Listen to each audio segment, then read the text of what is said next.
Okay, my name is Sarah Grimwood, Chair of the Natural Resources Commission, and I'm calling this public meeting to order at 7 o'clock. Tonight's NRC meeting will be a hybrid in-person and Zoom meeting. We have a microphone set up on the commission table and plans will be projected through the TV monitor. If you're presenting via Zoom, please turn on your audio and microphone when it is time for you to speak. Following the presentation by the petitioner and questions from the commission, members of the public will have the opportunity to ask questions and provide public comment. Please identify yourself with name and address for the record. You can also raise your hand from your phone by dialing *9 and use *6 to unmute. All video screens will be turned off with the exception of any commissioners attending virtually and the current petitioner. Once the commission has acted on an application, the petitioner is free to leave the meeting. In the event of any technical difficulties, all matters on the agenda that have not yet been heard will be automatically continued to the September 11th meeting. Please note that the meeting is being recorded. At this time, I would like the commissioners to introduce themselves. Ed Nardi. Bill Cremesa. Thank you very much. So, as always, at the start of the meeting, we invite public comment. Public comment is limited up to 10 minutes with no more than 2 minutes allocated to any one speaker, and public comment is limited to items that are not on the agenda. Do we have any public comments? Yep. No? Great. Okay. Next on the agenda is to approve meeting minutes from May 22nd. But since only 2 of those who are at the meeting are present, I think we'll have to pass on that one. Yeah. Okay. Do we have any commissioner comments today, Bill and Ed? No, I think Delia probably mentioned things about the Waters Pond Task Force. I think that's all. I will, yeah. No, nothing. Okay, thank you. And the director's update, please, Delia. So a few things. The first is a Giroux Park update. We understand that there has been some community concern around the view shed at Waters Pond and the planting plan that was brought before the commission, and it was not the sort of that piece of it, that the view shed was an important piece, and so the mitigation requirements were met. The plants are in, and some in the community have raised concern that it blocks views to the pond. Mm-hmm. So the Friends of Waters Pond is going to be developing some sort of a conceptual plan that sort of meets everybody's interests and desires. We'll work with them to make sure that it, satisfies the mitigation that was required. Mhm. So likely to come before you in a meeting or two. I'm not sure what their Okay. time frame is for having that plan prepared. Mhm. So stay tuned. Okay, thanks. Another thing to stay tuned about, Harrington Park. So I'm gonna share my screen for this, but let me just give you a little bit of a background. So in fact, maybe I should just print out my update and I can share the screen. Karen, if you wouldn't mind grabbing that off the printer.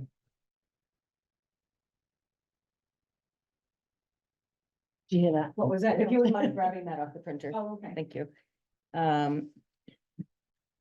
So, I share this to show you. I think everybody's familiar with Harrington Park. And green is indicative, those are town conservation lands. Thank you, Karen. And then here is the Harrington House. Yep. So the reason we're talking about this is because the select board's goals for this year include evaluating town-owned properties for possible reuse or disposition. Hmm.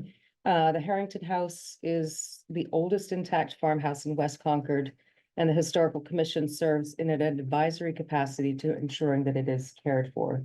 So that came with the acquisition of Harrington Park in the 70s. I think it was 1974. And for many years, the house was lived in by the Benish family, and they took care of it. And a few years ago, they have since retired. And it was leased for a few years ago, which didn't go well, and the house has been vacant for the past few years. And so the house sits, as you can see, within the town conservation land. And the concept. And it's very preliminary. But I know the select board had this, they talked about this at their meeting on Monday, so that the concept would be to carve out a conforming house lot. That includes the Harrington house. And place some sort of a historic protection on it and then sell it. Oh, And then that would require an Article 97 conversion process. Hmm. So that process is quite onerous. It's a unanimous Natural Resources Commission approval, town meeting approval, and approval from the state legislature.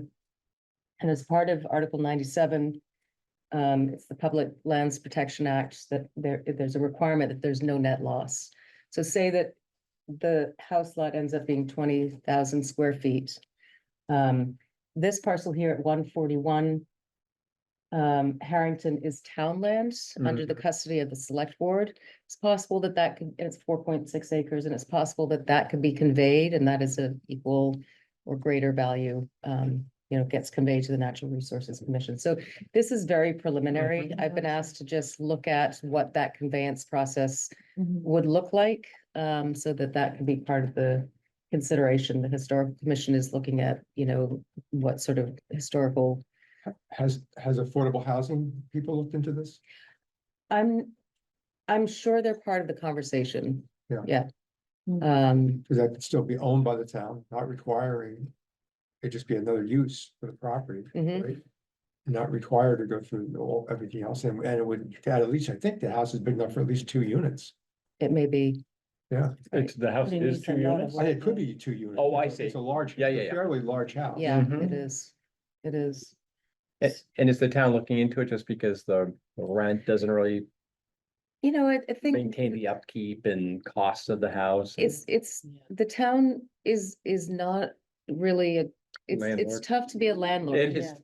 Right? And so, Marshall Farms, that's a lease agreement that allows the Marshall family to remain there. Mhm. That's, requires maintenance, upkeep, and, it's the same with Barrettsville Farm. Right. Yeah, And the challenge with the Harrington house is that it is historic. And so, you want to repoint the chimney and, you're going through a big process Yeah. to do that. Yeah. And the facilities team, they're not historical preservationists, so it's a challenge. It is, yeah, it makes sense. So it's being considered. Mhm. And that I just wanted to let you know because Okay. it's, Come up, something yeah. that may come up. And, Mm. Peabody School is another one that they're looking at, like what is happening with that? What's the reuse potential, or is it, what's the disposition? So there's, and there's one other property that I'm not recalling right at the moment. Okay. But this is the one that's, involves us. And please could you remind me, because I know there was a pollinator. Yeah, in Virginia, whereabouts on the plan is that? so this is the driveway to the house itself. Right. And then this is the driveway that brings you to that very small little parking lot here. And this is actually a 2016 aerial. I think the resolution's better, but there was a whole grove of invasives Oh, that It's just next to the we parking lot. took out, and that's where the meadow, Hmm. that's where the meadow has been planted. Thank you. Yep. See, another update for you is Madison Field, so you know that is, 40+ acre parcel. Purchased in 1997 with partnerships from Concord Land Conservation Trust and Division of Agricultural Resources with the state. And with that state partnership came an agricultural preservation restriction that requires that it be farmed, that's its highest and best use. And for many years, it had been hayed. And then when the market fell out of, when straw wattles started to be used, Mhm. construction hay, straw bales, really that just tanked. And so the farmer changed, and the person that was farming it for several years was Jerry Cupp. And he had the lower third of the field in in sunflower production. And then I failed to mention that field, because it's so large, has Bobolinks. bobolinks, Mhm. which, are declining. Yeah. And Mhm. so, he was willing to do that, and because he didn't need to cut them until after, the end of July. And that's the time that it's safe to cut, because the ground nesting birds are fledged and off. Yeah, yeah. But he has since given that field up, and I haven't been able to find a farmer for it for the Oh. past 2 years. Wow. And, you know, the state is aware of that, and doesn't make them Hmm. feel good. Mm. And, you know, MDR does not, they're not concerned about the bobolink. It needs to be Mhm. farmed. Yeah. So, uh, there's a potential solution. So, Steve Farrell grows wondered. winter rye, Mhm. and, he's willing to try it out, on that field, and we would enter into our usual, you know, license Mm. agreement. Yeah, yeah. I've done a little bit of research, and I've only found, you know, information from Canada on there's marginal use of um their cover crops. But it, so that, you know, annual rye and winter rye and winter wheat, these are all, they've looked at that in Ontario and a few other places, but they found that it's marginal. But it also sounds maybe like there are other reasons that maybe we could make that work here. So I'd like to give it a shot Sounds right, yeah. Yeah, and see if we can, you know, have a back to a win-win that we've Yeah. had in the past and we just haven't been able to achieve over the past Good. few years. So that's great. that's Steve's willing to do it, thanks. That's yeah, great. fingers crossed. Yeah, Yeah. exactly. Mhm. And then the last thing for me is the Warner's Pond Task Force Mhm. will have its next meeting on September 10th. It will be here, 5 o'clock. And the subgroups continue, so the dredging subgroup, the dam removal subgroup, and the short-term action subgroups Mhm. continue to meet in the interim. Thank you. Thank you. Okay, so moving through the agenda, we have two continuances to September 11th without discussion. May I have a motion, please? Sure, I move that we continue without discussion, the notice of intent for 154 Southfield Road, DEP file number 1371641. And the notice of intent for 1400 Lowell Road, DEP file number 1371674. you. Second that? Thank you. And the vote, please. Aye. Bill? Aye. Aye. And I'm an aye as well. Thank you. Okay, so our first new application to be heard this evening is a notice of intent for 3 Riverside Avenue, DP file 1371676. Who do we have here today?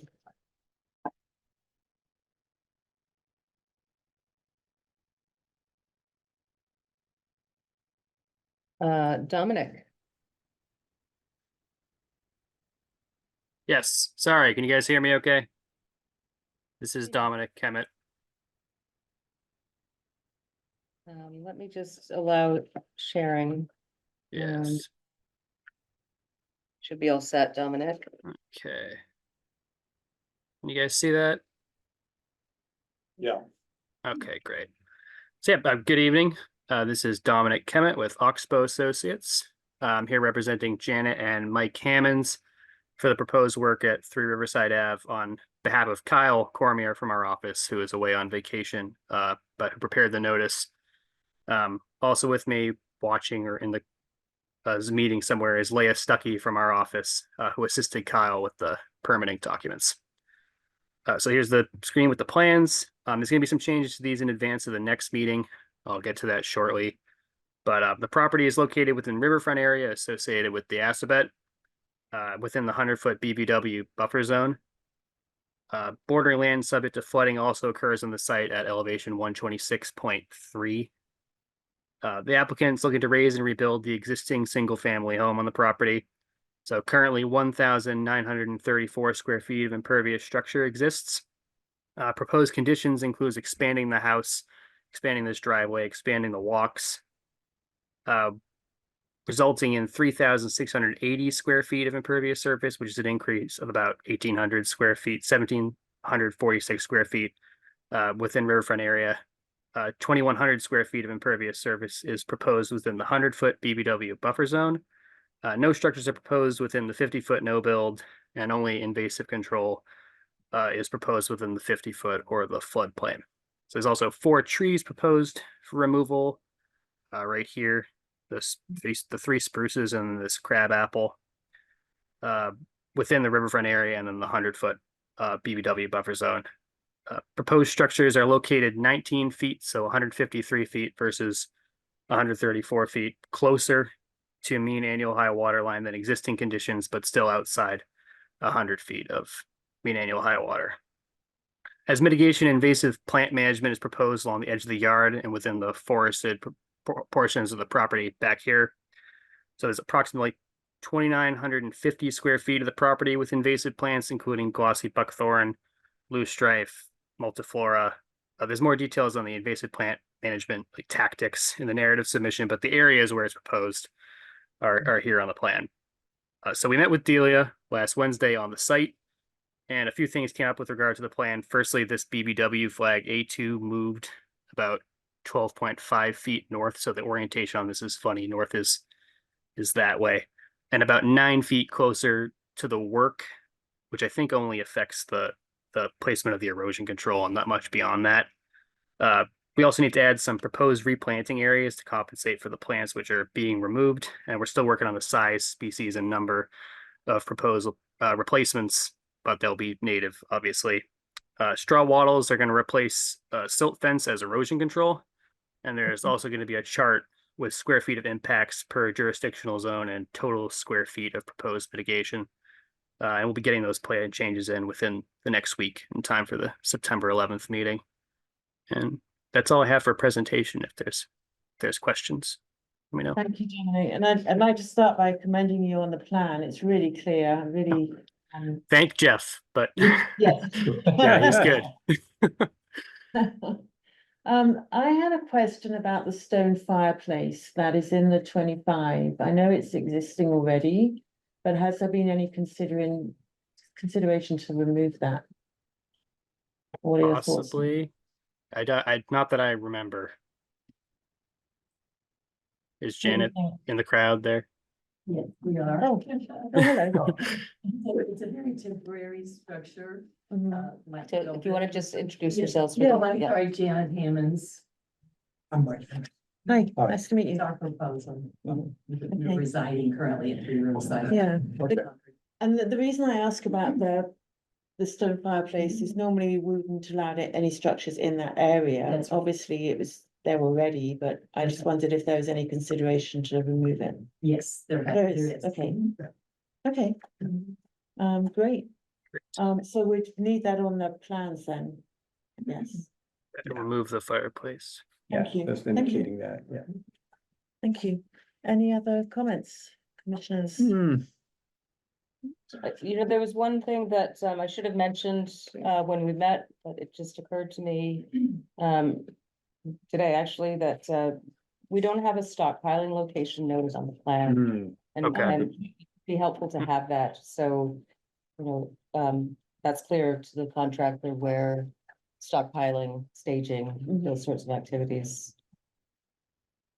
can occur. Okay. And just a question on the invasive, so those are all the invasives on site generally identified? Yeah. Yeah. Great, that's great, so that'll be a, clean site potentially, Mhm. Yeah, right? nice. Yeah, Yeah. that's great, That's the idea. yeah. Janet's, you can speak to it, but quite an avid gardener. It helps. We're stewards of that acre. We Good. love it. We love it a lot. And we host neighborhood children down there. This past week, they were down fishing in the Azabet. You and I had talked about the loosestrife. I made some contacts and I'm understanding that the beetle release, 10 years ago? Those beetles, I guess, have now become more integrated into Yes. our environments and are slightly less effective. I'm gonna forward you the email. of Interesting. The gentleman that I worked with. Yeah, I'd love to see that. That is interesting. So, Jeez. Should we have to start worrying about loosestrife again? Yeah. But I wanted you to know that you saw some beetle activity in Yes. our field of loosestrifes. Yes. Huh. That's interesting. Yeah, Yeah. it's interesting. Okay. Yeah, any other Yeah, nothing else. Good. No, that's Yeah, fine. So yeah. we'll be seeing some development of the plans. right? Yeah. That's kind of right. neat. Yep. Looks good. Yeah, Yeah. that's good. Are there any public comments on this application? If you can stop your share, Oh, yeah. I don't see any. Mhm. Okay, so are you okay continuing to September 11th then, did you say? That's right. Yeah, perfect. Okay, thank you very much. Thank you. Thank you. Thank you. Okay, next up, we have a request for determination of applicability. 1266 Laurel Road, RDA file 2410. Who do we have? Hi. Hi, my name is Robert Melvin with Stamsky McNary. I'll be representing the applicant for this request of determination of applicability. I will start by sharing my screen here. Okay, so 1266 Lowell Road. Here we You have wouldn't mind the- just zooming in a little bit, Robert, please? Sure. Thank you. Yeah, there's a lot going on there. Part here. Okay. The resource area on site is bordering vegetated wetland located in the back of the lot, which projects a 100-foot buffer zone onto a portion of the lot. There is an existing one-story barn here that is proposed to be relocated and pulled actually away from the buffer zone, approximately 15 feet toward the east side, and then I believe it's about 8 feet toward the south, although I don't think those measurements will be exact. I think they're still working out exactly how they want to shift that barn, but regardless, it will be pulled away from the 100-foot buffer zone. And they're going to reconstruct the barn using reusing as many materials as possible. And they would retain the existing foundation as it exists now. We will also be providing erosion controls around the existing foundation, just in case any machinery needs to get back there behind the existing foundation. And there will be some minor regrading of the existing driveway here, just to ensure that we can get adequate drainage around the barn before it starts proceeding off toward the wetland. And I believe that covers everything. I'd happily take any questions.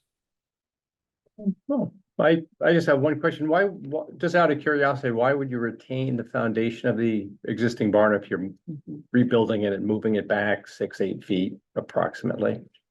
It was just a desire of the applicant to have some accessibility around the barn, because it would remain at the same level as the existing pavement there. Yeah. So it's a foundation and a slab on grade, if you will, or that's remaining, or, Exactly, yeah. oh, okay, all right, Okay, gotcha. any questions, Bill? No, it seems fairly straightforward. Yeah, yeah. I agree. Yeah. Do we have any public comments on this application? No? No. Okay, so, I need a motion. for Sure. this. I move that we issue a negative determination number 3 for 1266 Lowell Road, RDA file number 24-10. I second that. Thank you very much, and the vote, Aye. thank you, Aye. and I'm an aye as well. Thank you very much, Robert. Thank you all. Have a good night. Thank You you. too. Good night. Okay, now we have a notice of intent for 220 Balls Hills Road, DP file 1371677. Who do we have representing this application? Hi, good evening, commission members. My name is Nicole Ferrara from LEC Environmental Consultants, and I'll be representing the applicants today, Chris and Kelly Maragni, who should be in the audience in person, I believe. And Hi. also on Okay. the call, yeah, it's Ben Herder from DSK, who's the architect for the project.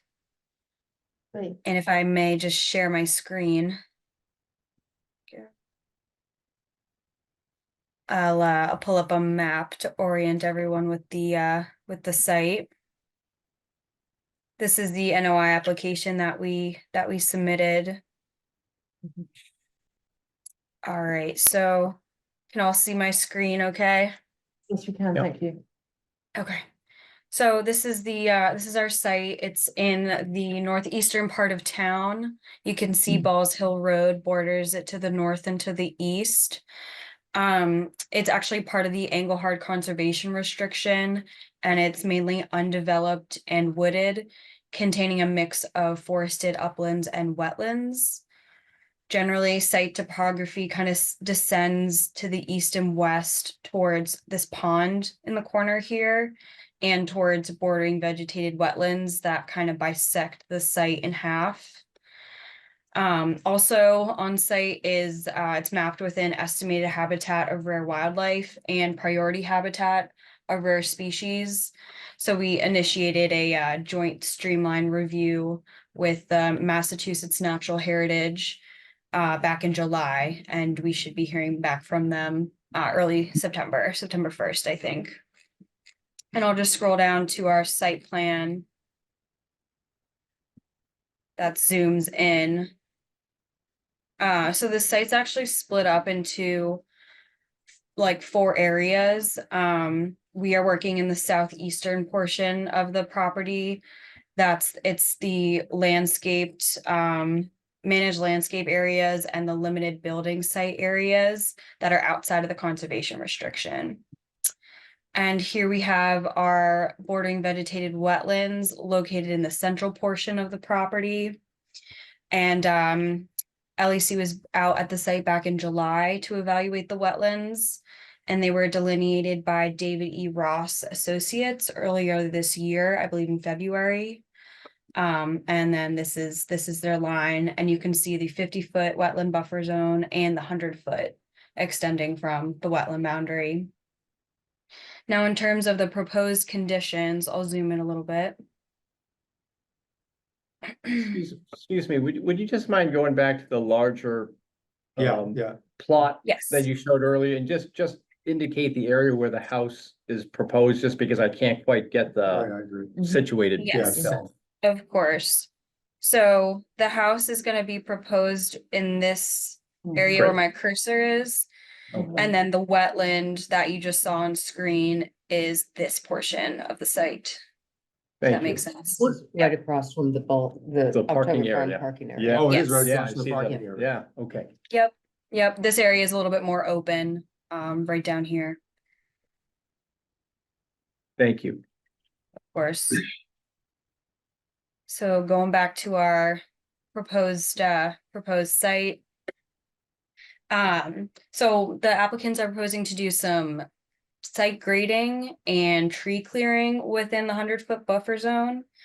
Specifically, they're gonna clear around 7,300 square feet to create a lawn and a planted area right around here that'll be graded and then revegetated. So the lawn will be around 3,487 square feet. And then this planted native area will be 3,822 square feet. And, looking back at the site as a whole, this portion, of disturbance within the buffer zone is around 1.7% of the property. And we also estimated the extent of tree clearing within this portion as it is a wooded site. So LEC went out and conducted tree counts on the property, and we used 4 representative quadrants within the buffer zone. And based on our tree count data, we estimated that approximately, give or take 75 trees greater than 6 inches DBH will be removed within the buffer zone. And as you can see, we were able to keep all the work outside of the 50-foot buffer zone. And with no work, proposed any closer than that. And no structures or impervious surfaces will be in the 100-foot buffer zone. We were able to keep all of that work outside, including, the house, the driveway, and all that. And then in terms of mitigation, you can see with this dashed line, we have our proposed limit of work. And that'll also be where our erosion controls will be installed. And then we're also going to have some tree protection measures around any of the trees that are to be saved within the site, or where grading is proposed close to the trees. So that'll be installed before any construction starts. And then lastly, for mitigation, this area, like I mentioned earlier, this 3,822 square foot area will be planted with a mix of native trees, native shrubs, and then a wildlife seed mix to help stabilize the slope and promote some ground cover growth. And we did include a little planting plan up here that specs what species, size, and quantity for the planting area. And then since submitting the NOI, we actually have received some comments from Bert and Delia regarding invasive species management, as there is some Japanese knotweed along the road and buckthorn on site. And so after discussing with the applicants, they are open to a condition requiring management of the glossy buckthorn within the area that they're gonna, the limit of work area in the 100-foot buffer zone. So we are gonna add that on to the plan as well. And then they're also gonna make a good faith effort by managing the Japanese knotweed that's not actually in the 100-foot buffer zone, but that's along the roadway.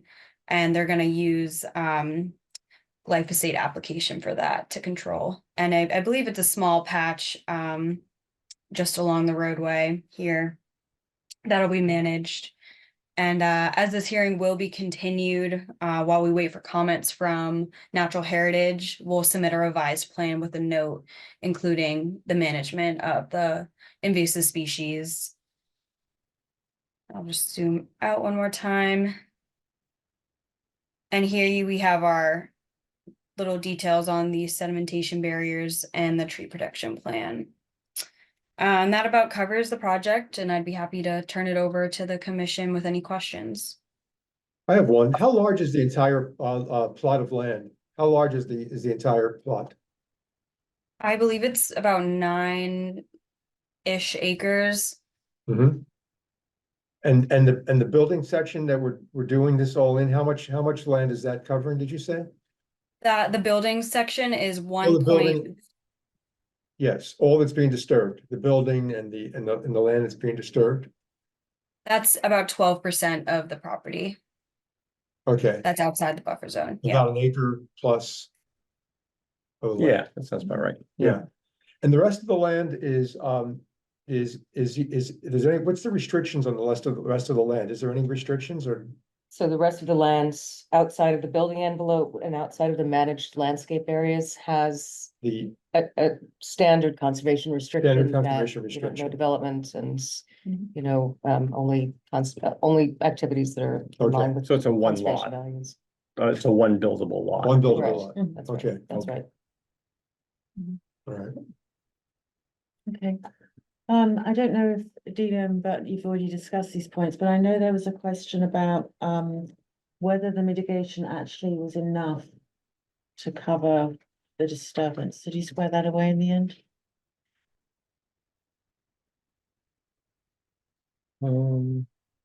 Uh, It sounded like they were talking a larger number than Yeah. what's written in the notes here. Right. yeah, we actually didn't touch base on that. Okay, So maybe we can just get that. and just to check, yeah, so Clarification. just to be clear, Nicole, there was a concern about whether or the table we put together actually added up to enough mitigation. So we'll just on that, fine. And then, so you talked about invasive species, but what about the fact that the canopy is going to disappear? Is that that's what you're talking about, the management, because there may be more light and things may be worse, that's what you were referring to, okay, good, got it. And then the other point, just wanted to check whether it had been discussed, is you talk about the tree protection. I don't think it's noted on the plan exactly which trees are gonna be protected, or maybe if there's too many, you need to just put a note somewhere saying that if they're within 25 foot of the work area, they're gonna be protected, or forgive me if that is there and I just can't see it. I don't believe there is a note, but we can add one saying that within 25 feet of the work area, all trees will be protected. Perfect, thank you. Yep. I think that covered everything I was gonna bring up. Anything else? No? Okay. I was just curious about, like 75 trees are being removed in that area. And so regardless of whether it's tree removal or just land disturbance for future lawns or planting areas, it all just falls under mitigation at that point. Yeah, correct? I mean, it's a little gray Yeah, okay. because, we require the one-to-one tree Yeah. replacements. Mhm. Yeah, But when the project purpose is to create a lawn, it gets more challenging to do that Right, in a yeah, fairly sure, wooded site. right, Right. yeah. This has come up, not frequently. Mhm. This- We had a Garfield Road project where it was similar and we treated it as, an impact area. Okay, yeah, I can see you take down the trees, but then there's no place to put the trees, right? Other than the Right. lawn you just created, Right. right, to your point. Right, Okay. okay, but there's precedence for doing it this way before then, great. Okay, do we have any public comments on this application? Oh, we have a hand, we Yep. have a hand. Hi, Renata Pomponi, representing Mass Audubon, operating in Concord at 221 Balls Hill Road at Brewster's Woods Wildlife Sanctuary. I want to start by thanking the homeowner and the architect and the developer for all meeting with us prior to the designs getting, submitted. And although, we didn't have a chance until now to provide direct comment on this, but I really appreciate the outreach on that, and especially the offers to look at invasive management along the road and in the buffer area. I had three brief comments. One is that I do feel that there's significant tree removal on this site. And we love the selection of plantings, the planting list that you've picked, really, really great wildlife species and native species. But I'd love to see a greater percentage of trees in that. There's really, it's mostly shrubs, very small number of trees. And also the caliper of the trees that's being proposed is very, very small compared to what's being removed. I'd also just note that there is significant lawn area being added to the site, both in the buffer and outside. Where we have lawn that's left over from our residential history, and we're in the process of trying to convert more of that to meadow. So I'd like to encourage the developer to consider having some areas on the property that are more of a meadow environment, and we're happy to provide some consultation on how to do that and what successful species we've used in this area. And then finally, I'm very interested in the lawn care methods that are going to be pursued after the construction takes place, given that there is wetland both on the site and also neighboring properties owned by the town and land trust and Mass Audubon that are downslope from this. We would really like to understand if the homeowners are planning chemical treatment of the lawn. Thank you. Yeah, good comments. I have one more question. And it has to do with you're right across from the parking lot of which is a very busy place. And I wonder if you thought more about putting some trees and more shrubs or something to shield you from all the activity along the Yeah. parking lot, which would add more trees, which we would love to see. At the same time, would have the benefit of blocking your, all the busyness in that parking area. Mhm. Can you give some consideration to that? Yeah, so we This- do have some existing trees to remain that are bordering this parking lot, but I will maybe turn it over to Ben or Chris. If they have any preference over the adding trees. Hi, this is Ben Herder from DSK. Thanks very much for hearing us tonight. We also have John Haven from LeBlanc Jones, who's the landscape architect on the project. John, you may be able to respond to this more completely than I. Sure. Hi, again, John Haven with LeBlanc Jones Landscape Architects. Yes, to answer your question, we do have planned to plant screen trees, evergreen, a mix of evergreens and deciduous species, kind of along the perimeter there along Bells Hill Road, for privacy, but also just, in terms of the overall landscape plan, we are planning more trees throughout the property to create shade. And again, with the privacy. So yes, there is a more robust landscape plan associated with the project, just not indicated on this plan yet. Could you indicate that on the plan, in the next iteration, when we see it again? Yes, I think we can add those That two. would be great, Yeah. because we'll be losing a significant number of trees, and although it's outside of our zone, it would provide some more habitat for wildlife. Mhm. If you Sure. had some robust and native plantings there. Yes, we can add that. We can add the plantings proposed outside the buffer for visual reference, certainly. Yeah, Thank you. And are you okay continuing to September 11th?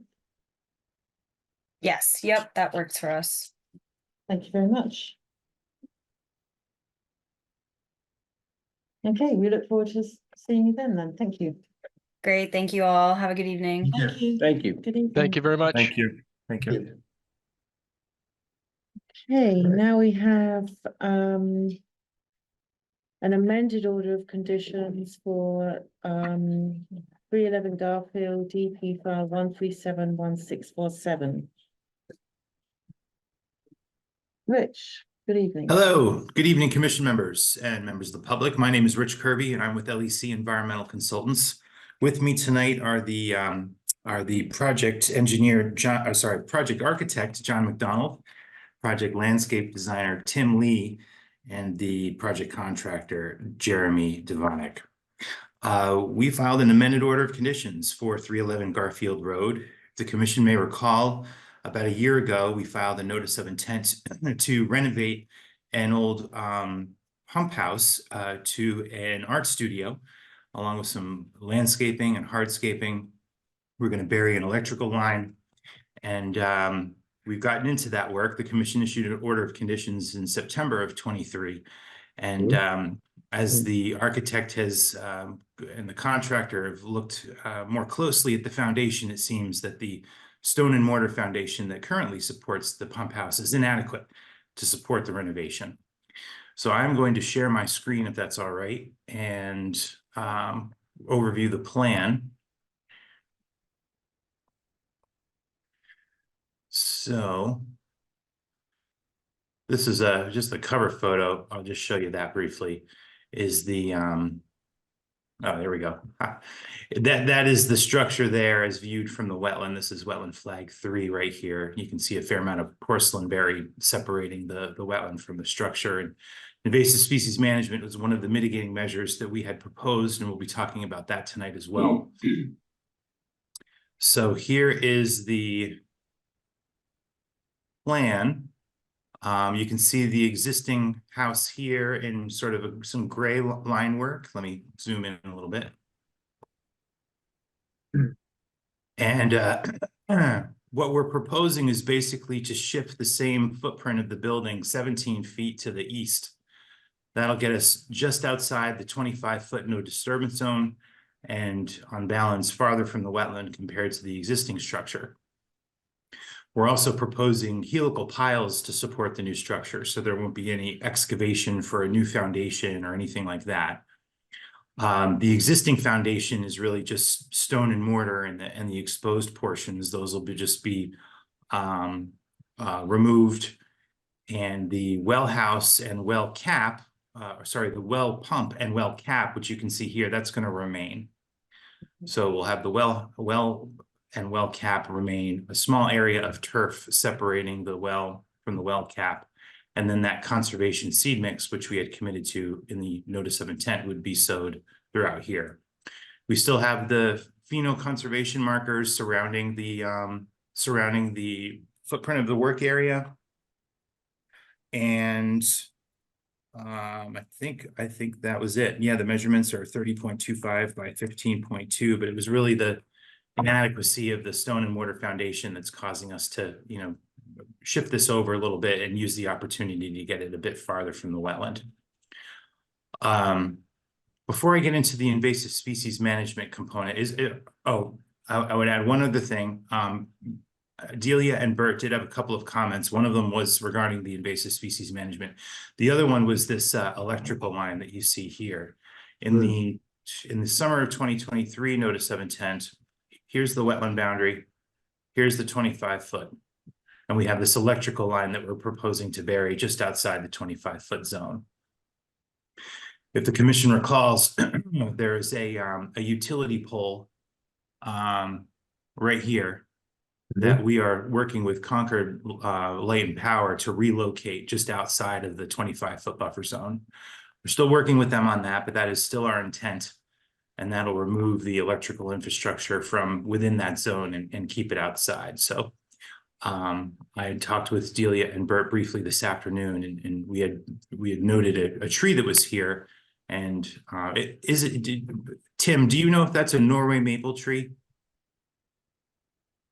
Hi, Tim Lee. No, it's not a Norway. I believe it's actually an oak. Ah, okay, fair enough. So that is the reason we are looking to relocate this utility pole to make sure A, that it's outside the 25-foot, but B, it also doesn't interfere with that tree. Since it is an oak tree, we don't want to remove that. Okay, so before we talk about the status of the. Ask Rich while you're still on that, so you're proposing to move it from where you have it on the plan now, so the plans will change? So no, this was approved as part of the original order of conditions that the commission issued last year. I was just reviewing it with the commission tonight because it was a comment that Delia and Bert had. They wanted to make sure that that was still our intent, to keep everything outside the 25-foot. And just to confirm, if you do work that out with Concord Municipal Light, you put the new post there and then post down and underground from there into the property.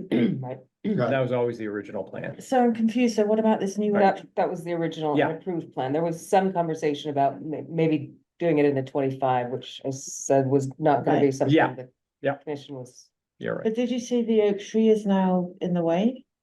That's what I'm confused about. So there is, they want to make sure, this is a pretty large tree here, and they just want to make sure that the new utility. Oh, okay, got it. Sorry, I was misunderstanding, yeah, Okay, All right, so that's the municipal light company's concern, that will that oak tree interfere with the new pole location or just too close to it, or? I think they just want to make sure that the utility pole is not interfering with the oak tree that's there. Okay, It's far enough away. okay, great. And just one question on the house, or the pump house, as you rebuild that, is that, as it's just in the footnotes here, is that approximately the same size? Is it a little bit bigger, a little bit? It's exactly the same size, my understanding. Isn't that right? Yes. Isn't that right, John? The same. One square foot measure, it's minimal. Hi, John McDonald, Morehouse McDonald Architects. Good evening. It's really because of the foundation, we're sliding it out of the buffer zone, as Rich just said. So we could have a far more viable structure. The foundation was in terrible shape. Yeah, and again, it's approximately the same size? Exactly the same size. Thank you. Okay. All right, if there's no more questions on the amended order for that, I just wanted to give the commission an update on the porcelain berry management.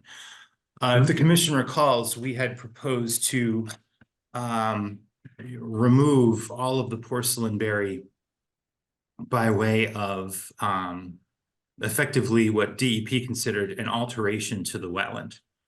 And since we have a significant amount of wetlands out here, it's roughly 8,000 square feet or so.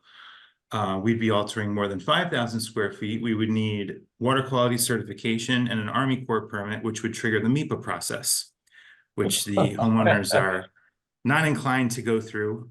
They are all for protecting the wetlands and improving the environment, but that's just a cost and expense that they can't absorb relative to the cost of the project. Accordingly, we committed to the commission. We said, okay, well, we're going to hand pull the porcelain berry, and we figured that, you know, for every, you know, roughly 3 foot square area of porcelain berry vine, there was a roughly 1 foot area of disturbance that we would cause to the wetland as we pulled the root system out, thereby reducing our footprint of wetland alteration to, I think it was like 1,500 or something like that, square feet of actual alteration. In practice, however, that didn't quite work as well as we would have liked.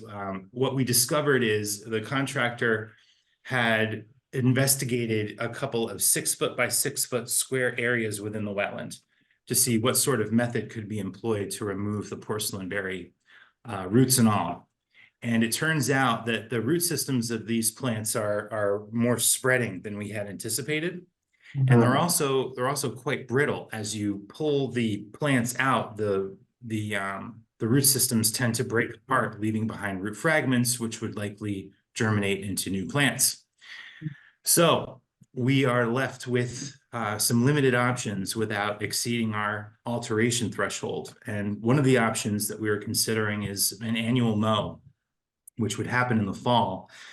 And the idea is that hopefully over time, the viability of the porcelain berry would diminish, and the viability of those herbaceous plants that do well in an annual mowing environment would flourish and eventually tip the scales a little bit, and the porcelain berry population would decrease. At the time, I don't think we even talked about herbicide application because I wasn't sure the commission would even be open to that, given that it was in a wetland environment. After talking with Delia and Bert today, however, it seems as though there might be an option there for certified herbicide applicator to do, some targeted treatment of the porcelain berry if the commission is so inclined, perhaps using the wet glove method or some other targeted method where we're not going to have any, the targeted species will be affected and we're not going to have too much collateral damage with respect to native plants. So I wanted to talk with the commission about that tonight. The owners, having heard about this afternoon, are in agreement in principle, but would like to get a sense of how much, this sort of thing costs a homeowner. So we're not 100% vested in it financially, but we wanted to talk at least through the possibility of applying herbicide to this plant in this area for the site with the commission. So what, are there lots of native plants there as well, or is the porcelain berry just smothered everything? I would say it's probably 80% porcelain berry, and other plants include sensitive fern, some grasses and sedges, and the wetter portion of the wetland, which may be on that western property line, is some cattail. So it's the vast majority of it, however, is porcelain berry. There's also some bittersweet in there as well. So do we know if that annual mow would in fact knock it down or not, or is it would it just assist? Right. You cut it and trim it, and does that to be determined? Yeah. What happened at Old Calf Pasture where we had the buckthorn and we were mowing it every year, and then we wanted to actually remove it. What we found is we had created such an underground forest of a root system, so we had to, and we're doing the stem swipe application you are there. So you can get down to the root system and Right. Yeah. And remember we did the control plots and the test plot, and so we basically did a fall application of the herbicide in a patch that had violets. And in the spring, right. it came back And it was okay. because we were worried about the Yeah. translocation of the Yeah. herbicide through the root system and Yeah. affecting the violets. Violets were fine. right. So I think that this is, That would make more sense than And I think than mowing, and perhaps. I was think it this, does too. Yeah. would this need continuous maintenance forever because there's so much porcelain berry around it? Like everywhere Well, else? it has, so it can be done for 3 years. Okay, The life yeah. of the permit, so I guess an additional 2 at this point. And then anything beyond that would have to be an extension to the permit. Right, And I But- think it's worth doing as a pilot just to see how Right. well it can. That makes sense, right? In terms of, like, if the root system's brittle and all, pulling's not doing anything, the roots are staying, Right. it seems like you gotta get after the roots, yeah, be effective. It seems like. So I think we're suggesting that's what we would like to see then, would be the application that way. Yeah. Right. mhm, So you might want to talk to the homeowner, I assume? So, Yes, I think Tim had talked to the homeowner about it in principle and, they just want to get a sense of what they're dealing with financially speaking, how much is this gonna cost? mhm. Yeah. Okay, If So it just a costs more than going through the Water Quality Cert Army Corps and MEPA process, we might go through that process and dig the whole thing up. So that's- TBD, so. Okay. so that's the question so as for, far as closing it, then do we have to wait and see for that decision? yeah, I would think Yeah, we have to know the direction, at least. Right, Well, okay, let's moment. think about this because that is actually part of the original. Well. What is your time frame? I guess that's maybe a better question. Well, the next hearing, September 11th, I heard, yes? Yeah, yep, And I think that, between now and then, Tim could talk with the homeowners. We could probably get some pricing and potentially get somebody on board because, now is the time over the next month or so, 6 Yeah. weeks to get this implemented. So hopefully by September 11th, we'll have a pretty good direction as to where we're going, potentially have somebody lined up. And if Delia and Bert can issue that amended order, or at least the commission could vote to reaffirm the interpretation of the original order to include the application of glyphosate by a certified applicator using this targeted method, we might have an opening to get it in this year. mhm. And so you're saying continue it to the September 11th meeting to allow that confirmation to occur and then that. Please. is that So we meeting- can just handle it That right meeting- then. that Yeah, meeting, we we just can turn it close around with quick. an order. Yeah, we can do it that night. Yeah, it can be, Yep. yeah, issued that. Okay, we appreciate that. Yep. Could I ask first if there's any public comments on this application, please? On our application, amended order of conditions? Nope, No, okay, yeah, that, okay, great, we have a plan then, Rich. okay, so we're gonna hold on this, get a little more, Yeah, owners can do some work and come back on the 11th and hopefully we're Mhm. ready to go? Yeah. Okay, Okay, thank you. thank you very much. thank you. Very much. All right, thank you all very much. Have a good evening. You Thank too. Thank you. Okay, next we have a notice of intent for 61 Lindsay Pond Road, DP file 1371678. Richard, good evening. Good evening, Rich Harrington. Can you hear me? Yes, I Yes. can, thank you. Yes, with me is Mike Bushnell, the applicant, and I can share the screen if you'd like. Sure.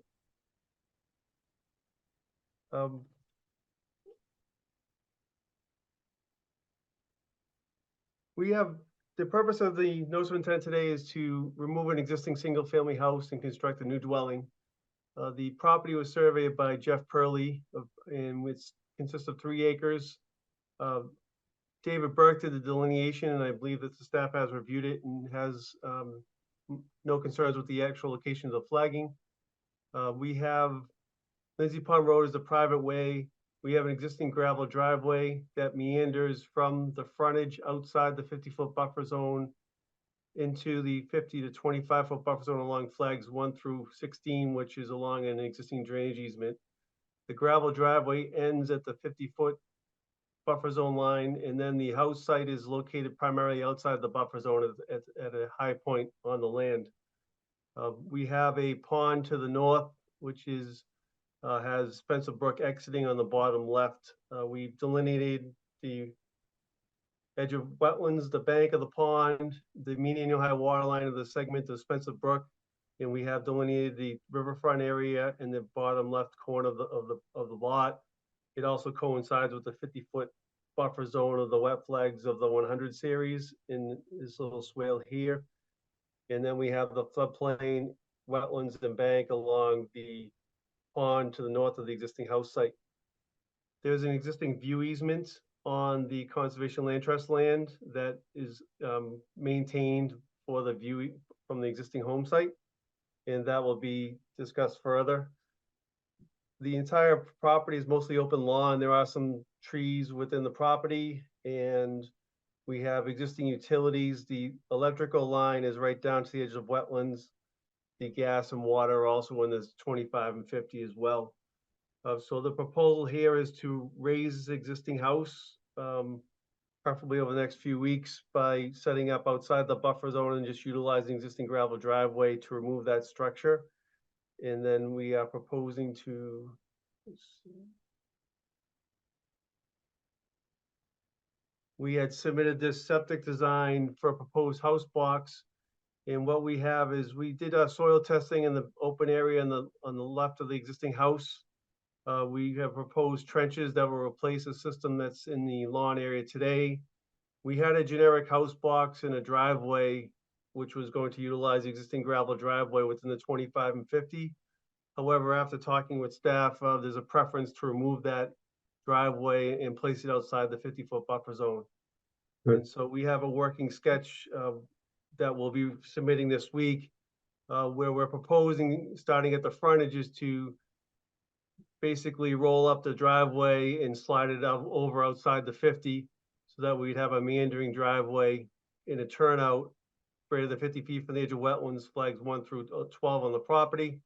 We'd have a side load dwelling garage, and then we have a proposed house that was designed by Lee Stone. And you can see the 150 contour in red is highlighted. And this is the existing contour of 150 that goes all the way down Rich, can you along the come in existing closer? Can you driveway come in- into the Rich, 25 Rich? foot. So we have a very Rich. level site from left to right. Rich, can you come in Yes. closer for us? We can't really see it that clearly. Can you Yeah, get a, we can't see any red line or, This is the existing conditions plan. It's not the. Yeah, we need to, Yeah. yeah, So we need to move to the next. proposed. yeah, if you could move to the concept sketch or what you might have. Can you see this? Just, Just the No. existing conditions. Right, So that's I think all. you just stop share and reshare. Sometimes it Okay. doesn't move between plans. oh, right, yeah. Scroll, yeah. Sometimes it works and sometimes it doesn't. Hmm.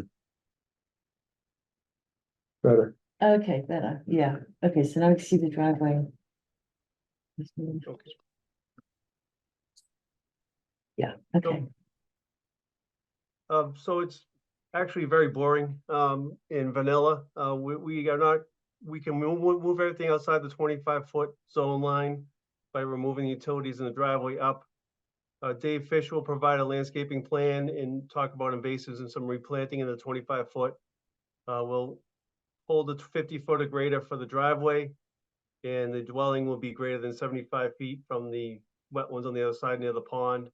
And it's already open lawn in this whole entire area, and it will remain lawn afterwards. And then the septic system will be out here on this side here. So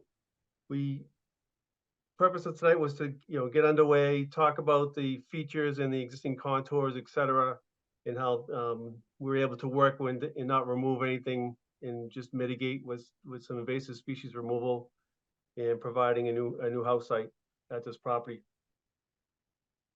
Rich, can I ask you about the stockpile area? Looks like is it possible to move that so it's completely out of the buffer zone? Yes, we'll slide it over and keep that out of the buffer zone, yes. Great, thank you. And could you also provide at least an idea of the general work zone, if you will, just so, you fall off the 100, into the, I don't know, 75, and, maybe you could provide this is the work area, if you will, just so it's clear to us that as you build the house and move around the house with equipment, et cetera, that's just kind of seeing where all that might fall out in terms of the buffer zones. Right, certainly. We had this very expensive dash line when you start adding up the linear feet of it due to the site. So we'll have a siltation barrier outside the 50-foot Yep. along the pond, between the house site and the pond. Yep. We'll trim this back in this location on this side. We have a stone wall on this side here, and then we would have we'd move this line in with some mitigation over there. So it will be a contained area of work, and there's some invasives up in this area at the front also.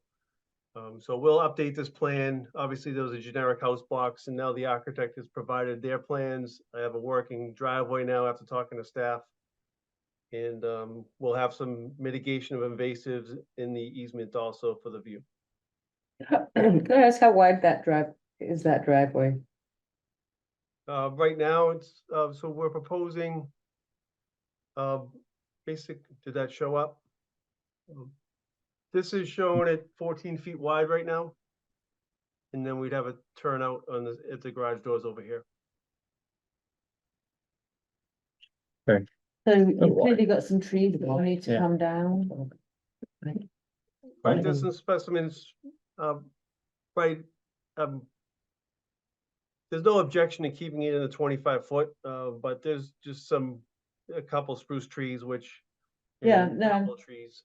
Yeah, I'm just saying, we'll need that all noted on the plan, though. Sure. What's coming out, and then also, a table of this, I guess, the square footage that's being impacted, and then how you're gonna mitigate against that. Absolutely, I we'll mean- follow up with the narrative and everything like that. Okay. I may have misheard this. I may not have been listening carefully enough. What's happening with the gravel driveway? Gonna be Uh, restored. Natural. It will be naturalized. Right, Yeah. Oh, the So gravel- that's So a the big, gravel will be Okay, removed. yeah. Gravel will be that's a removed. big piece of Okay. mitigation right there, right? Yeah, So, Right. Right, there's a still lot of mitigating mitigation. this area. yeah, Yeah. Okay. So, and can you just make sure that language is included in terms of how that, you know, the depth that you're gonna go down, the width, that, you know, how you're gonna restore that gravel driveway and then the replanting that you would do there? Certainly, we'll have Dave Fisher will include that on his plans and talk about it. and Rich, could you also maybe just ask ownership or the developer, in terms of the width of the driveway, 14 feet? Seems a little robust in terms of width. Maybe they can take a second look at that. Sure, we'll take a look. Maybe we can narrow it as a small section. Yeah, we're over. That'd be great. overlaps. Yeah. Thank you. Right in this middle saddle area between the entrance and the house site. Yeah, Mhm. yeah, exactly. Well, I mean, we see driveways not uncommonly being, 11 or 12 feet wide, Yeah, mine's and- 11. I Yeah. just know that because I have to look at the other day for odd reasons. Okay. Never mind. Okay. If there's no other questions here, I'll open it up for any public comments, please.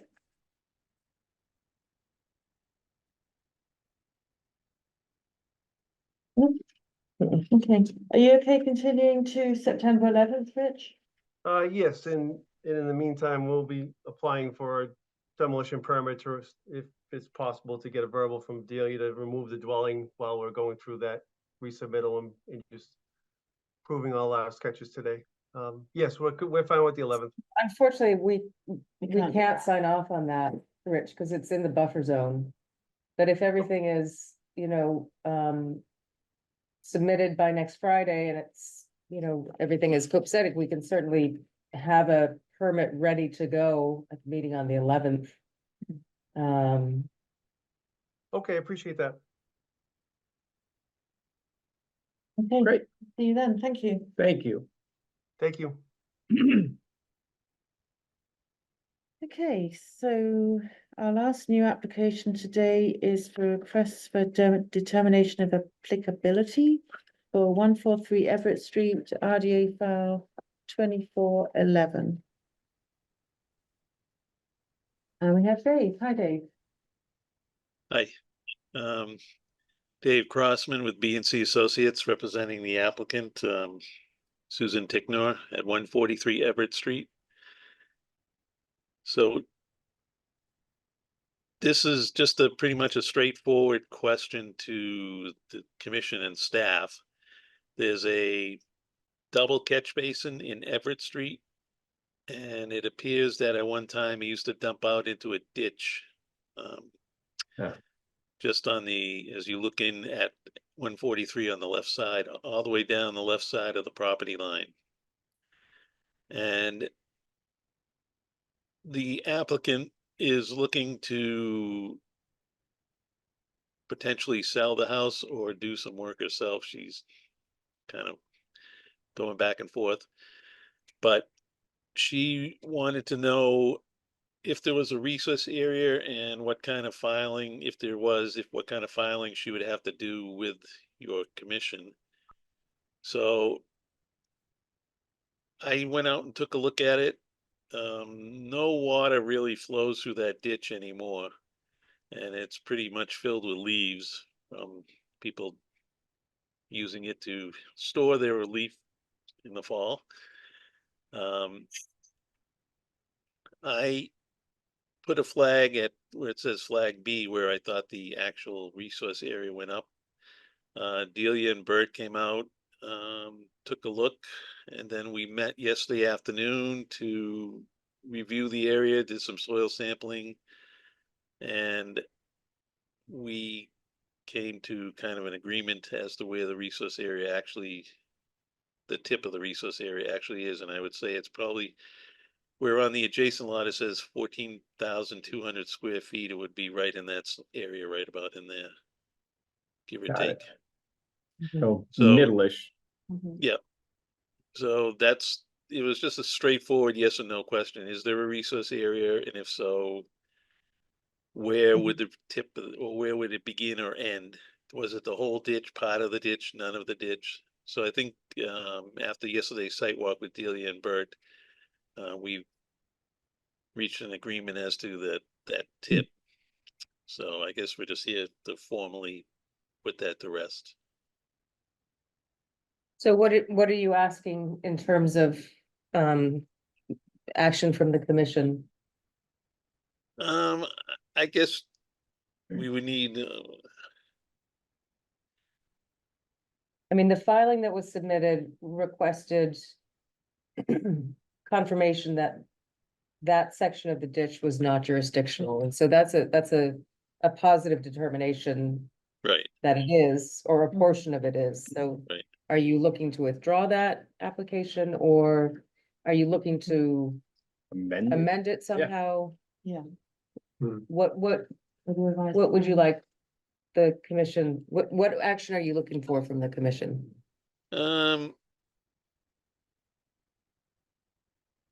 I guess just an affirmation that there is a resource area present somewhere in the ditch.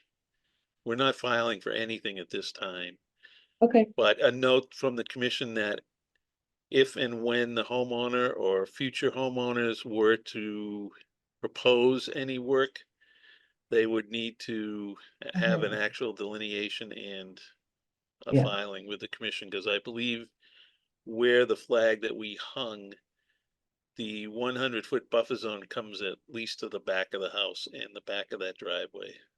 So, and the whole rest of the lot would then be in the 100-foot buffer zone. Right, and that's in the 21,500 square foot lot we're Right. discussing. Yes. Yeah. Yeah, okay, Looks that way. yeah, just about. Yeah. So, So I guess we're saying that, no, we don't agree that it's non-jurisdictional. Am I Right. getting it the right way around? Yes. or that there is a wetland resource somewhere in the middle Yes. of the ditch to be further determined. Yeah, so we cannot provide I the don't know. confirmation you were looking for. Well, Yep. I think the only definite confirmation would have been if there was no resource area. Right, right. But that makes sense. at this point, you can say, I don't know if there's a box to check off, there is a resource area present.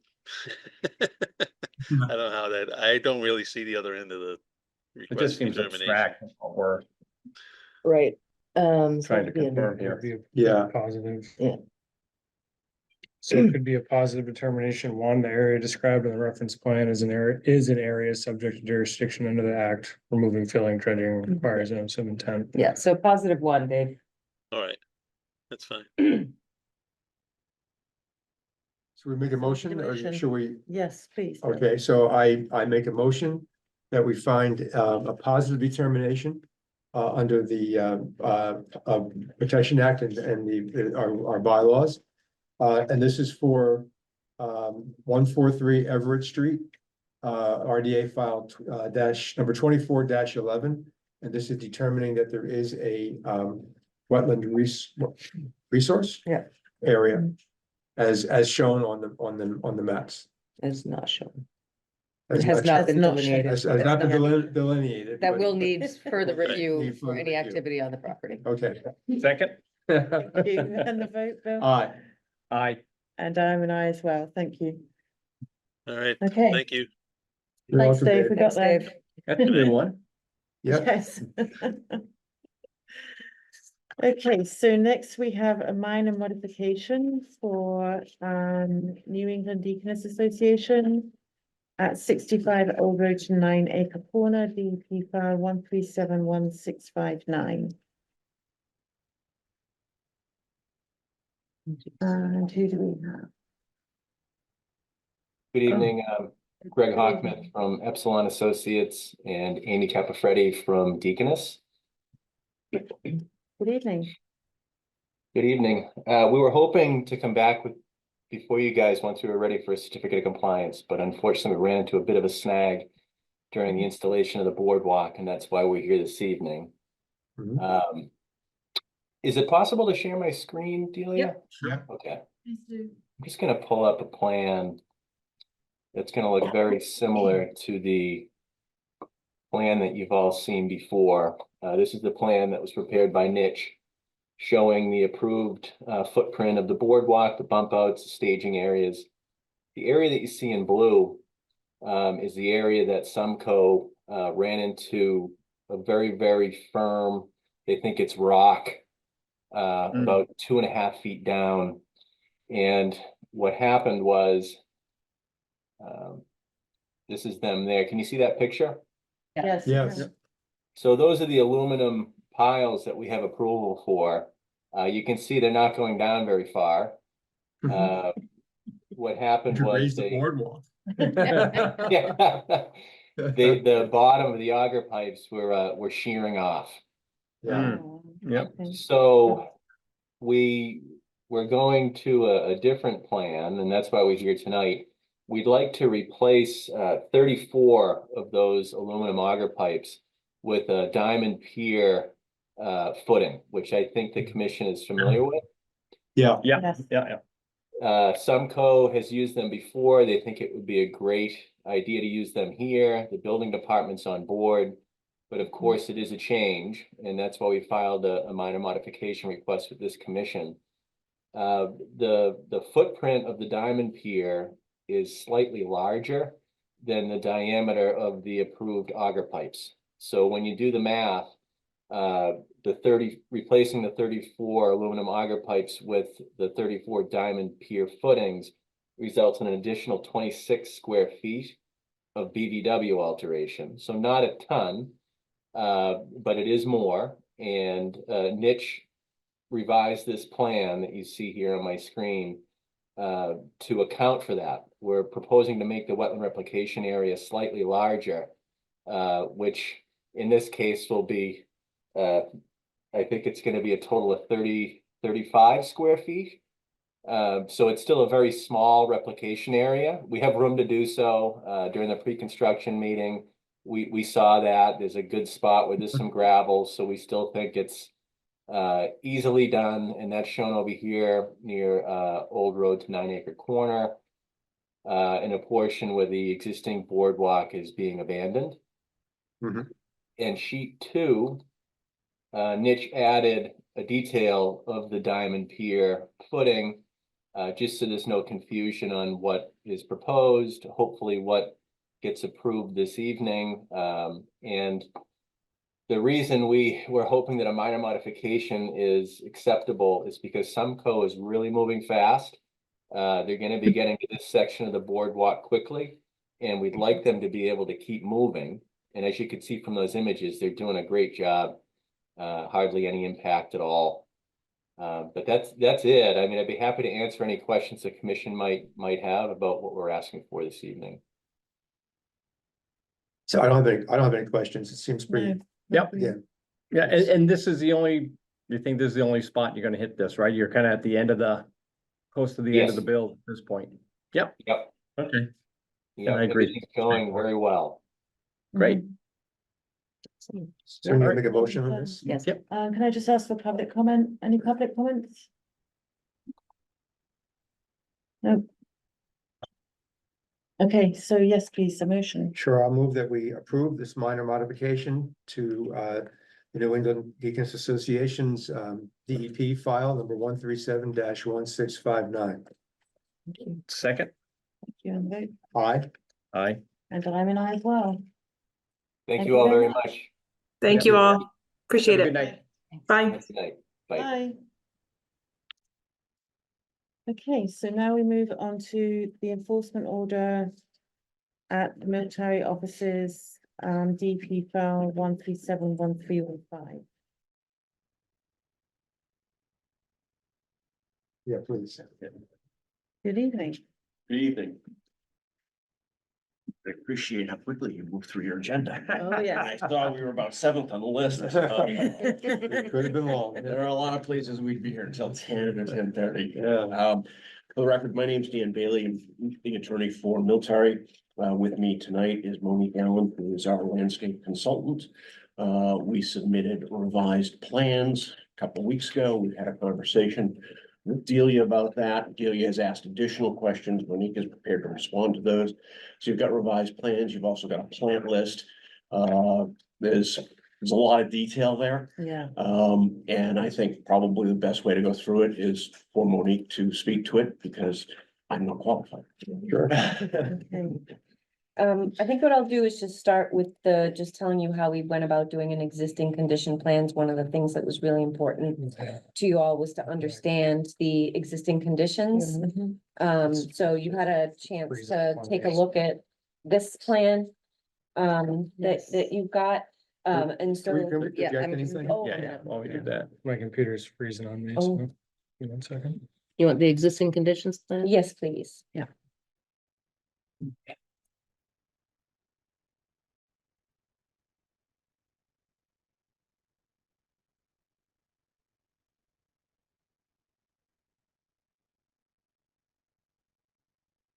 Any windows open? Can't find it.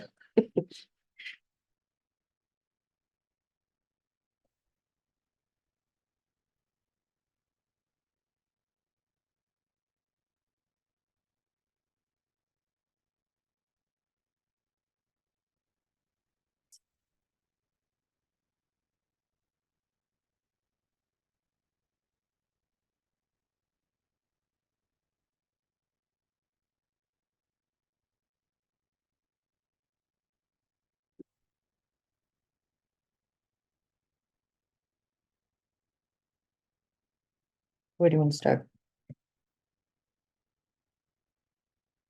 So, yeah, okay. So what I tried to do in the plan was so first off, take the original plan that you approved. And then break it up into areas because it's such a complicated site that it just felt easier to just break it into areas so that we could talk about it in the areas. And then each of the areas we put in existing, so you'll see all the little boxes with like existing plants. We did a count of the plants that were proposed in the original plan, which are mostly foundation plantings and edge plantings around the buildings. And then where things really fell apart was as you moved away from the buildings. So then what we did was tried to visually inspect all of the areas away from the buildings and count and catalog as many of the plants as we could without putting on waders and going into the water. And so what you see here is the existing woody plant material from 65-foot oak trees, with 30-inch DBH caliper, 2 small crabapple trees, and then a whole host of herbaceous material.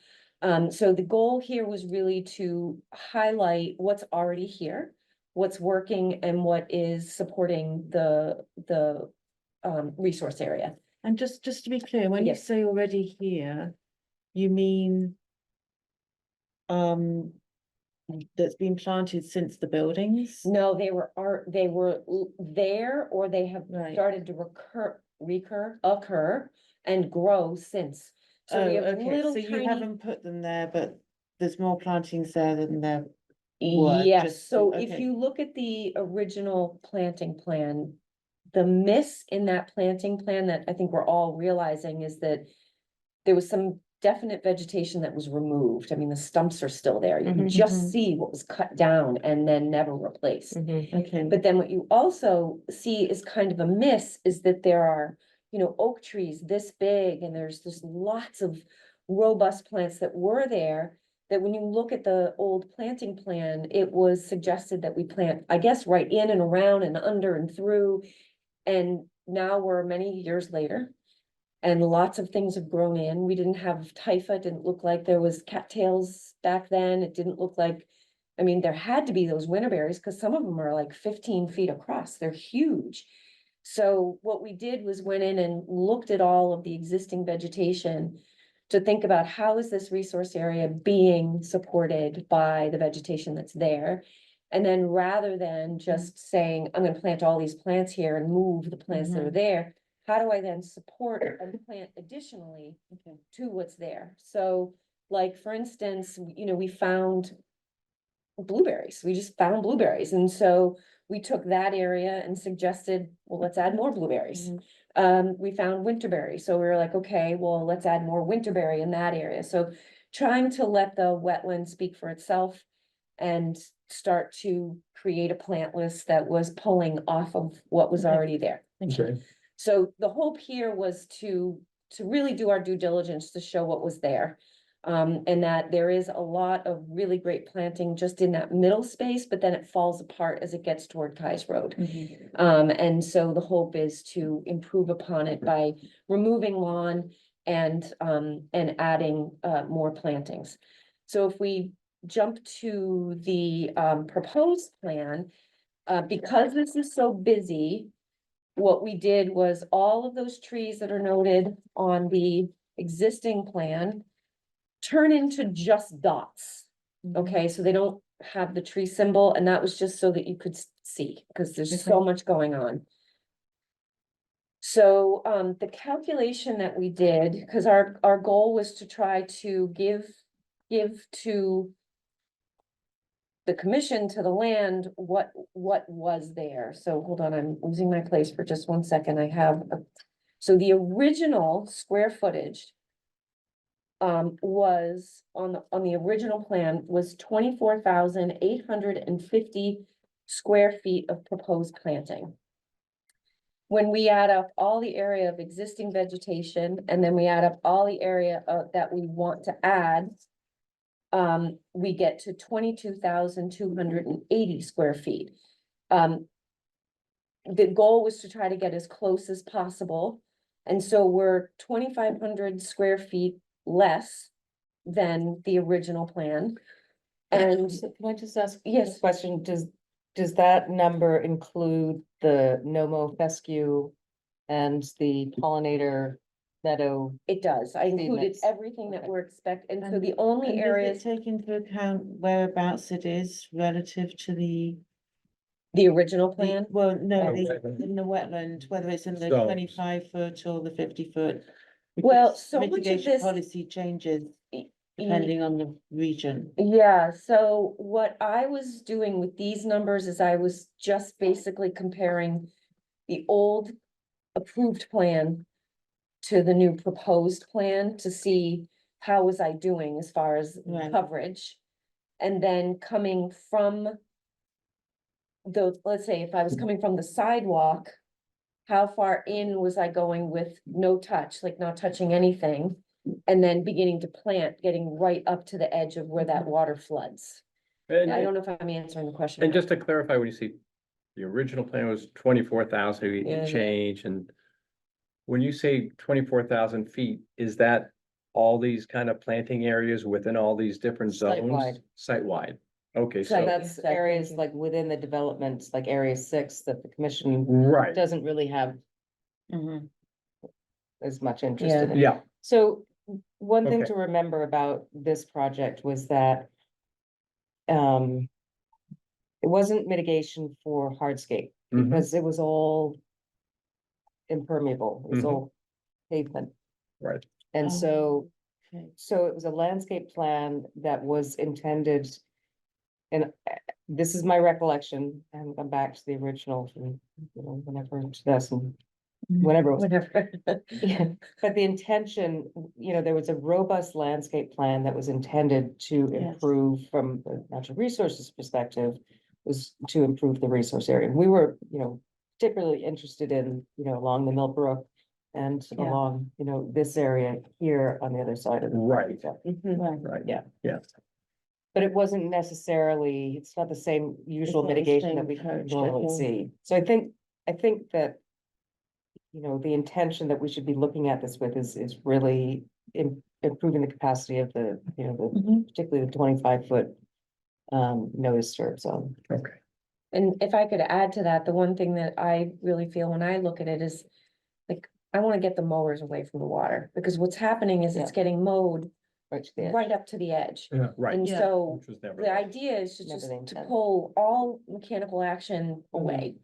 And trying to do that where, walking around the site, and I have roots from the trees about this big, right in the lawn, just right in through, so when I go, I'm just as a landscape professional for like my whole life, like I don't even know how you could have ever planted as many plants as was listed, and I'm struggling to even understand how to, give you, and then you and I have talked about this, like where to say I'm putting the plans, because I'm gonna run into roots and rocks and issues, and we're not gonna bring heavy equipment onto this site. The idea is to do this with very small equipment and handwork, basically.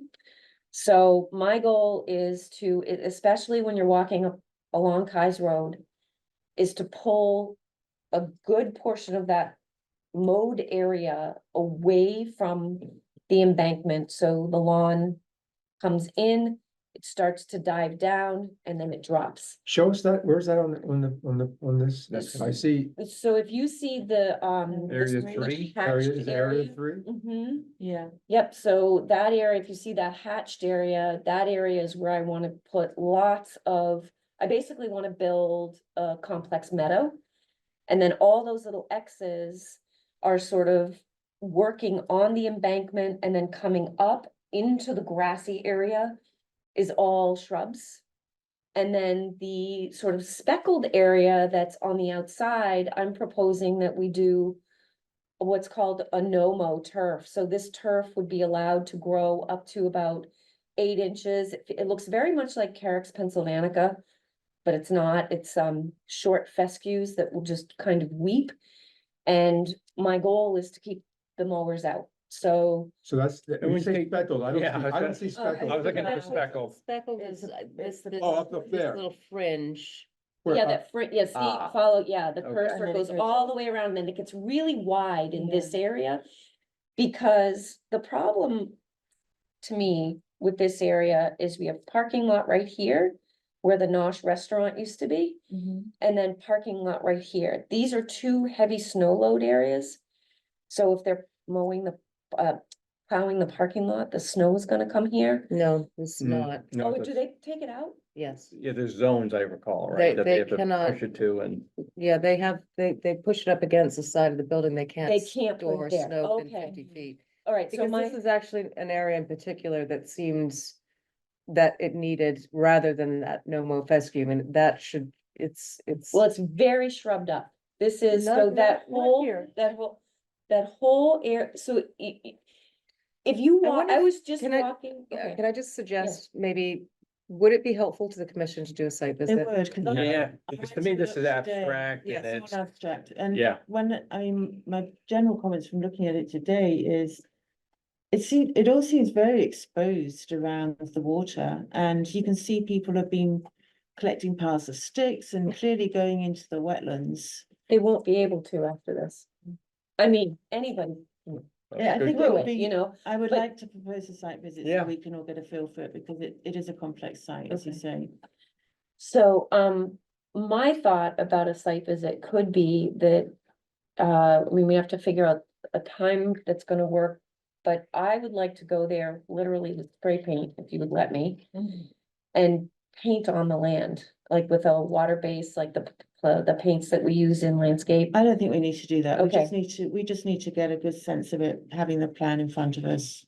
Yeah, that's- Um, I mean, I don't mind that you idea. don't mind post-print, okay? Well, I think, Well, I I think it mean, would help if it's a- because it would be fast. It would, Okay. you would really be able to. If you're good with it, I'm good with it. If it's a but, water-based, It's a non-toxic, and water-based, it non-toxic goes paint. away with the next rain. It goes Yeah. away. Okay, And what I can do is, get out there like an hour Mhm. before you come and literally just create zones, and then I can, and it'll, so we can then you'll relate to the feel plan. it, you'll really feel And I it think right that'll away. clarify the issue. Yeah, yeah. I mean, to understand that I agree, you need to be there, You and need you to need be to have there. that plan. Yeah. Where it says area 1, and you've got a list of plants, Yeah. and Yeah. then it starts to come together, oh, Right. okay. Yeah, And the way I would do it is, I would basically be spraying the limit between where lawn stays and where it goes.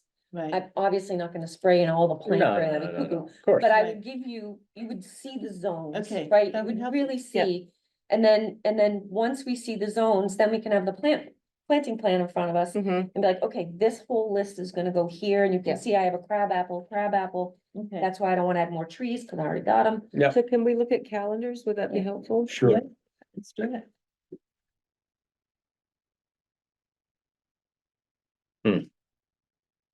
Where you, Yeah, I will tell you. I gotta get in my car. Oh, okay.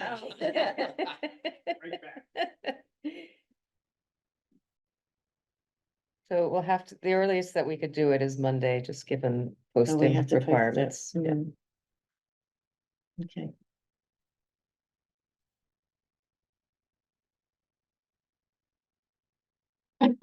I don't need to be at the site visit, but I'm out Wednesday through Labor Day. Okay. It'd be good if you were there though, wouldn't it? I think. I think it'd be. Monday is pretty good for me. It's I don't okay for know me what too, other so people- Anyway. Mondays. I can't do Monday, but I don't need to be there. Well, Tuesday we have a Trails Committee meeting. I can't do Monday or Tuesday. Oh, I can't, Monday or Tuesday. Those are 2 days I took off this summer. Mm, And more importantly, the 2 days my wife took off this summer. right. Oh, boy, okay. Yeah. I can't do, well, my schedule's too busy for Wednesday, Thursday, and then I'm away, so. The only days I could do, Dan, do you want to be at the meeting? I don't have to be there. okay. Okay, so Can Monday you or do Monday or Tuesday? So Tuesday? Monday or Tuesday, I'll be away.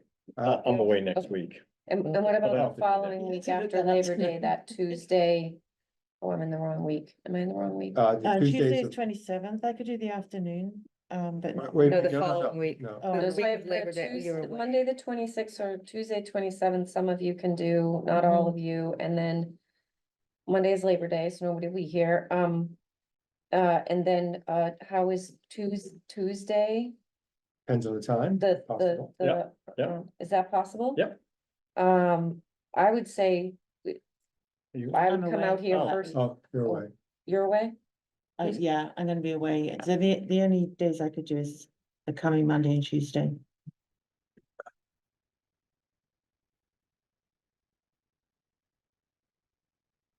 Unless that's just not possible, and then we'll have to do it without me. So what if, what if you and I go and look at it Monday Yeah, okay, and we can relay thoughts to the group, What day is that now? You're talking? the Monday, 26th?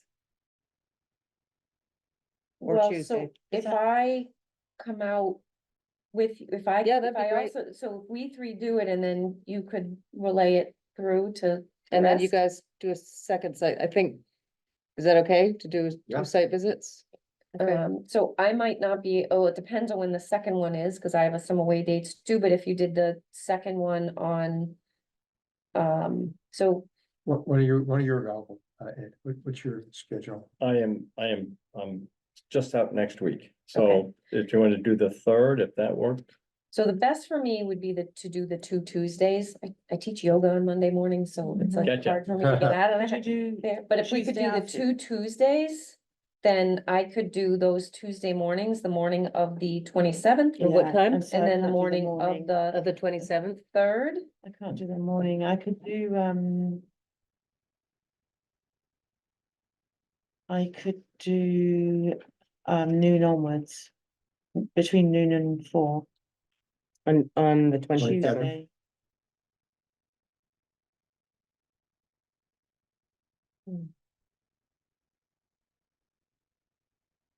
Okay, I could probably get up here by 2. Okay, So if I shoot that for, work so for the you, Judy? 26th at 2 p.m. perfect.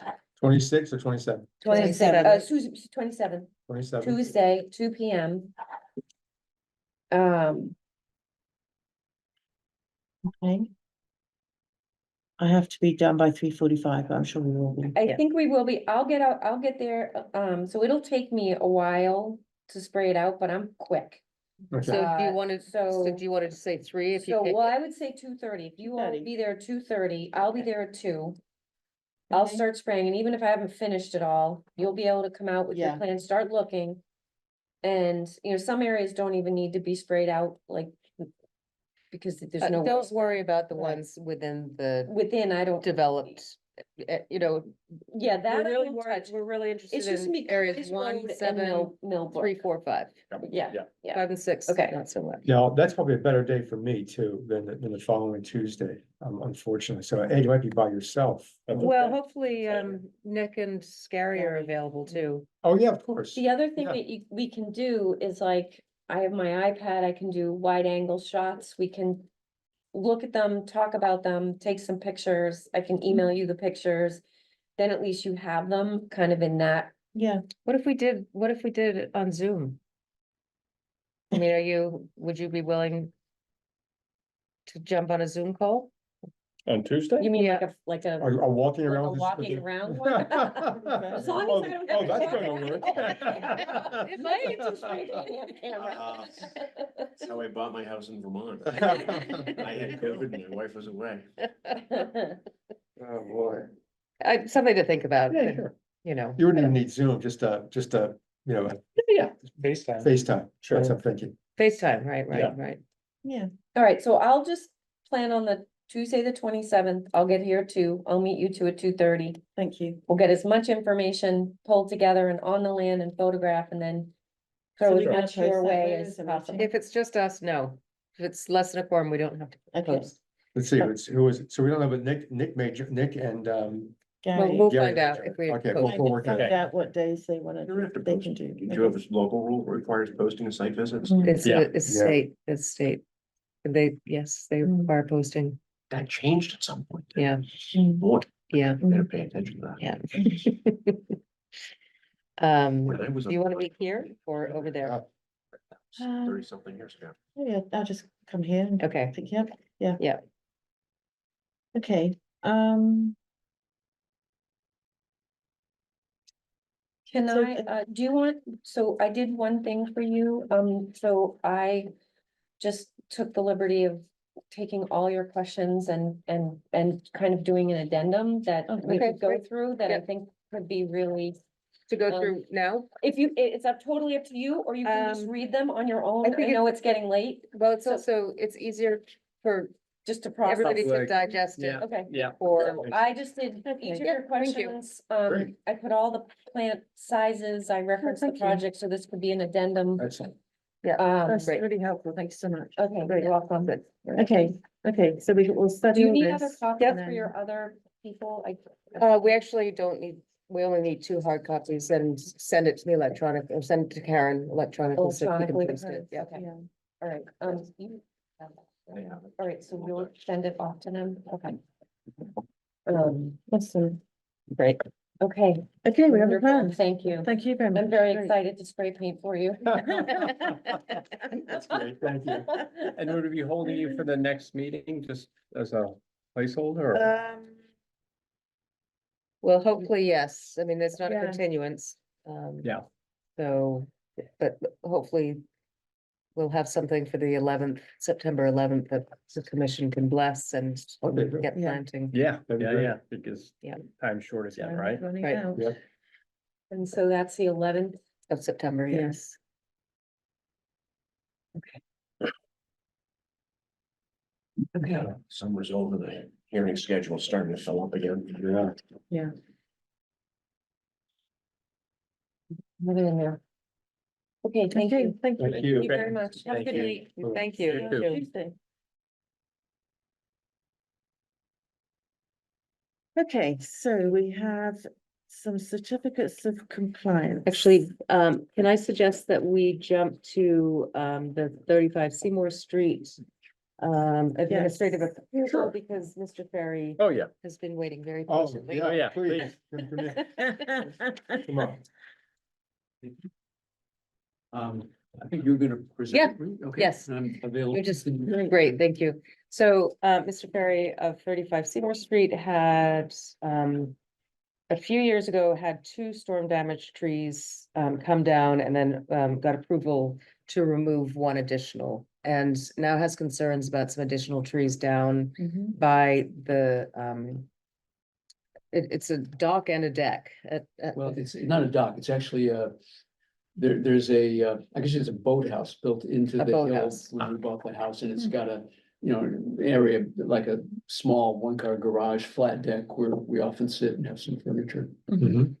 So there are 4 pines in the vicinity, a 7-inch, a 9-inch, or 2 9-inch and a 12-inch that our land manager has looked at. They're all suppressed, declining lower canopy and some previous main stem failures or weevil damage. And Mr. Ferry's concern is that they are in close proximity to the boathouse that has already been hit and damaged in the past. Yeah, on several occasions. Mhm. And the method of removal, so the approval for the 4 trees, Okay. Yeah. and with the prior one being the 5th.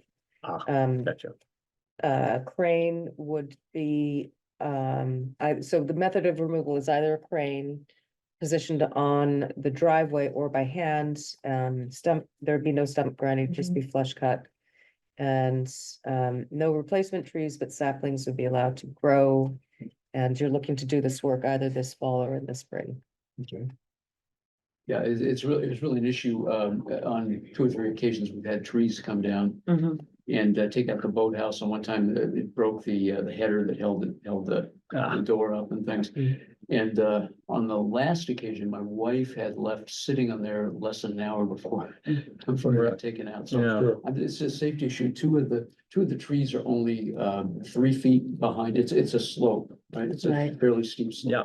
2 of the trees are within 3 feet of that area, and they're upgraded. One's about 7 or 8 feet away, and their fall line is just straight down, and the root structure, I'm told they're all white pines, but I was told by, I had the 2 firms that on the most recent 2 occasions that come in and remove the fallen trees, take a look generally, and they say you have to get these out, because we know which way they're gonna go if they give way. And it's fairly wooded, I assume?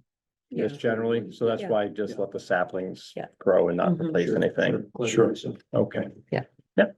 Okay. Seems reasonable. Yeah. Yeah. Okay, thank you very much. Yeah, thank you. Stay Sure, safe. thank you. Thanks for waiting. Thank you.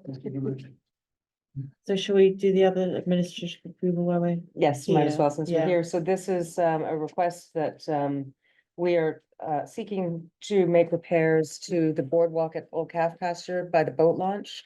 So Oh, if you yes. recall, that was an Eagle Scout project. Mhm. And it was not secured as well as it could have been footings wise, and it has shifted. Hmm. So it is a fairly, it will take a little bit of time.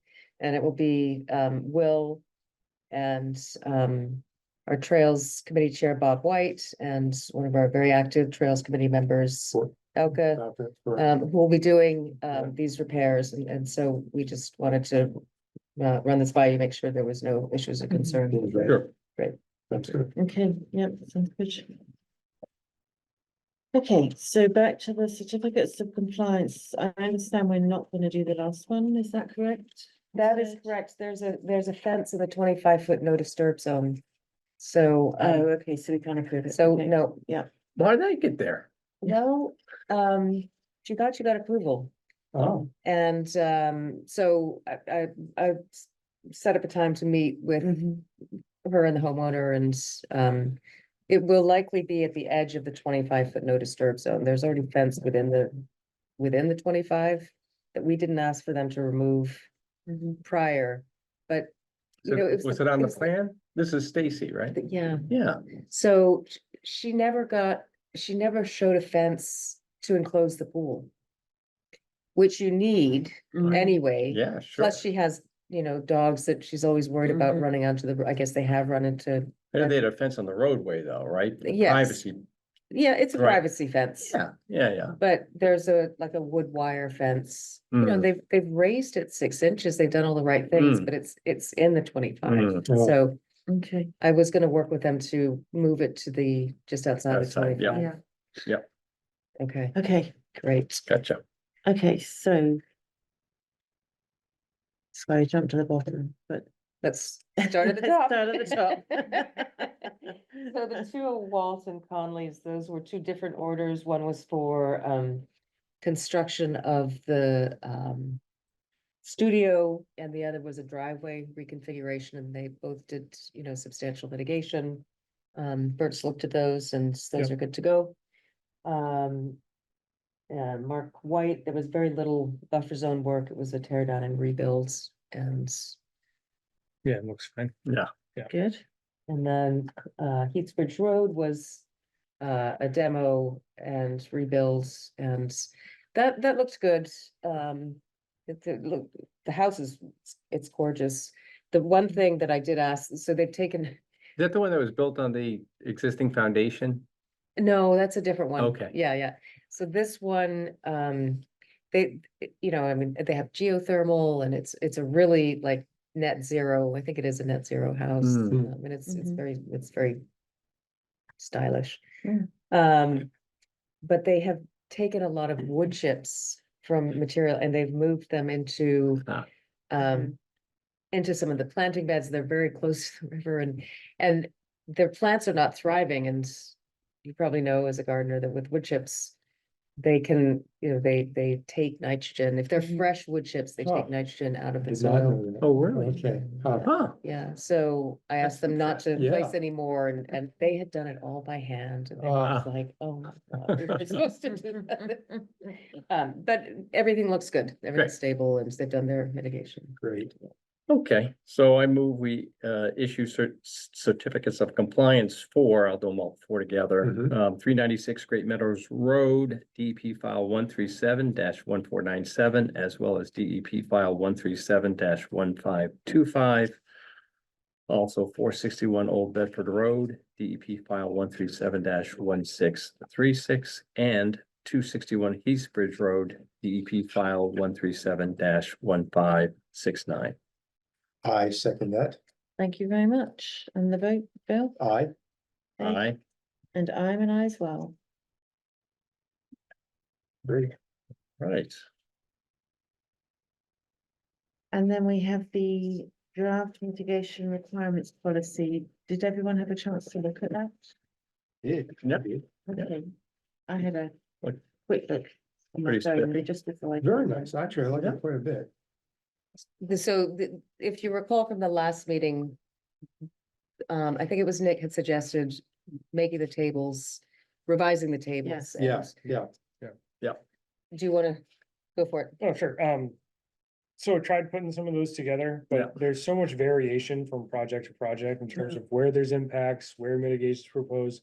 It ends up having to be multiple tables. to kind of Yeah, Paint too the whole many. picture. Yeah. And I think it's just gonna cause more confusion than it's Okay. gonna. I can see Yeah. that. So I would just say, take them out. Yep. Okay, Yeah, I saw that on that. Yeah. And the minutes were timely because it kind of spoke to the meeting where we Oh. discussed it, so it jogged my memory. Yeah, Yeah. yeah. And I guess the only other question I had was, comment I had previously was just on the pheno marker placement, whether it's 20 or 25 or 30 feet. And I think it didn't speak to that, which I don't care.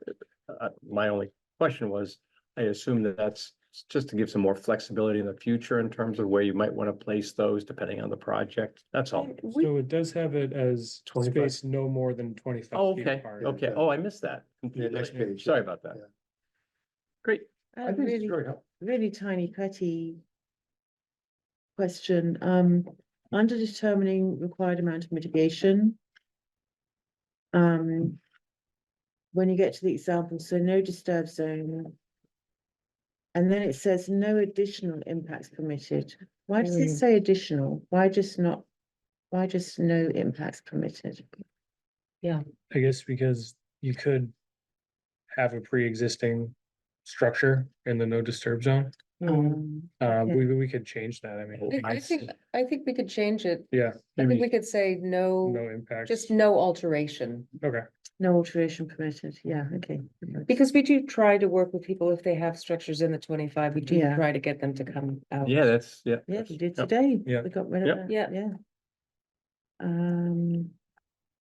I think that's the only comment I Yeah, had. that's good.